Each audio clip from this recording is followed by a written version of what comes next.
Эфирда яңалыклар программасы дәвам итәбез. Ағачлар җимеш бирә, үсемлекләр көннән-көн яхшырак үсә. Татарстанда аномаль җылылык саклана. Ял көннәрендә тагында җылырак булыр дип көтелә. Температура 5 градуска югарырак күтәрелергә мөмкин. Республикада җылылык озак торырмы? Бу хакта алдагы язмада.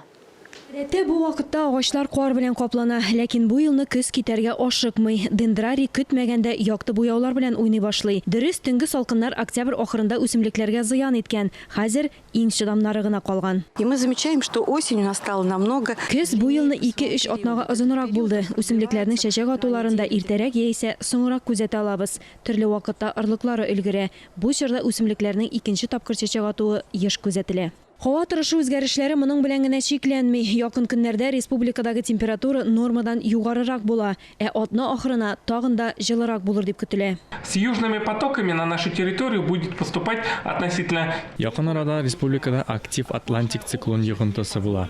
Тоташ болытлы һава төнге температураларга түбән төшәргә мөмкинлек бирмәячәк.